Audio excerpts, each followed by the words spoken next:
பாருங்கள் ஃப்ரெண்ட்ஸ், இது என்ன ஏரியான்னு.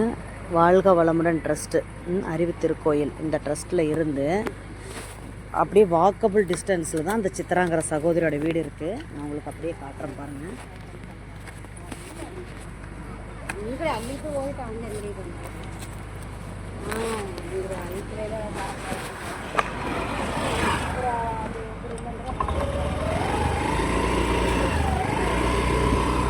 இத்தனை தர்மசாலைகள் இருந்து என்ன பிரயோஜனம் பாருங்கள். அது அறிவுத்திருக்கோயில். இதில் இருந்து அப்படியே வந்தோம்னா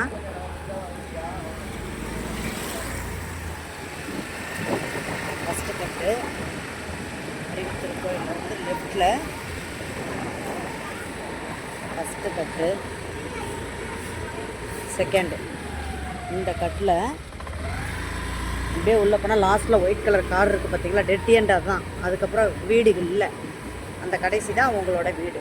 முன்னாடியே இருக்குது, மெயின்லேயே இருக்குது பாருங்கள் அவங்க வீடு. அது இந்த கார் நிற்குது பார்த்தீங்களா, அது நம்ம இப்போ தான் எல்லாம் சொல்லிட்டு வந்துட்டோம். அதனால் இப்போ அங்கே நம்ம போகலை. இப்போ மெஸ்ஸை பார்த்து அந்த மெஸ்ஸில் அவங்களுக்கு மதிய லஞ்சுக்கு நம்ம சொல்லிட்டு வரணும். அதுதான் தேடிட்டுருக்கேன். இது இப்படியே போனோம்னா அந்த நடராஜா தேட்டருக்கு போகிற அந்த கார்னர் ரோடு வந்துடும், மெயின் ரோடு.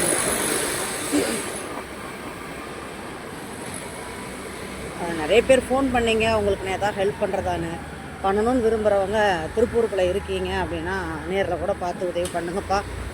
தாராளமாக பண்ணுங்கள். நேரில் கூட போய் பார்த்துட்டு உதவி பண்ணிங்கன்னா ரொம்ப புண்ணியம்.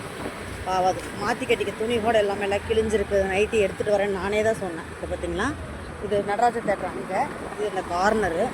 இதில் எங்கே மெஸ் இருக்குதுன்னு பார்த்து இப்போ நம்ம அவங்கக்கிட்ட ஹெல்ப் கேட்கணும். என்ன சொல்கிறாங்கன்றது தெரியல. நான் வேறு ஒரு கையில் ஓட்டிகிட்ருக்கேன்.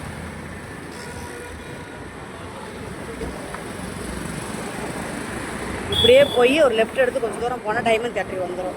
இது மெயின்லேயே தான் இருக்குது. அப்படியே மெஸ்ஸு பூட்டியிருக்கேப்பா.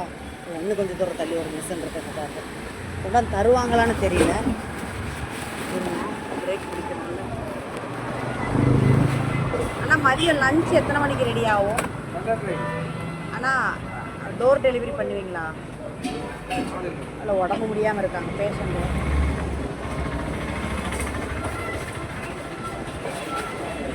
யாருண்ணா ஓனரு?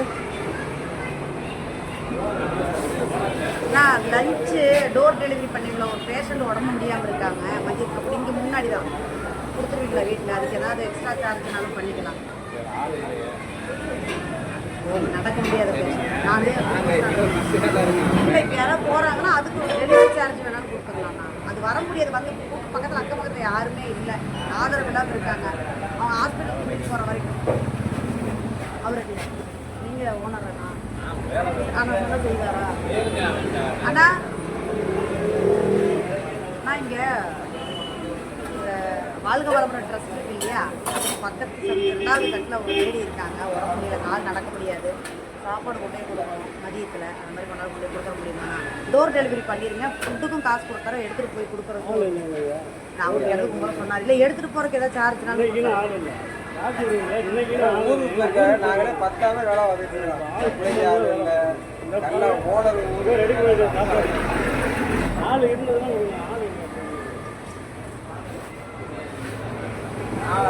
வேலை இந்த கட்டில் போனீங்கன்னா போய் இதுக்குள்ள இந்த ரோடு போகுது லெஃப்ட். உள்ளே போக தேவையில்லை. இப்படி இந்த ஃபஸ்ட் லெஃப்ட்டில் திரும்பினா ஒரு ரைட்டில் ஃபஸ்ட் லெஃப்ட்டு, ஃபஸ்ட் ரைட் எடுத்தீங்கன்னா அங்கே அந்த டெட் எண்ட் வீடு தான். அந்த கோயில் இடம் பாங்க, அது பக்கத்தில் தான் இருக்குது. அந்த பொண்ணு உள்ளே ஆள் வேறு அடிபட்டு இப்போ நடக்க முடியல.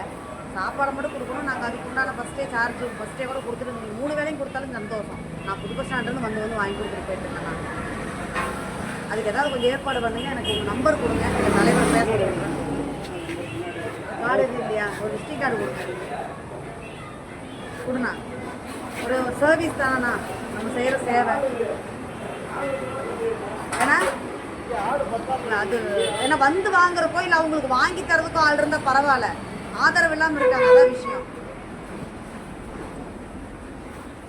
அண்ணா நம்பர் விசிட்டிங் கார்டு கொடுண்ணா.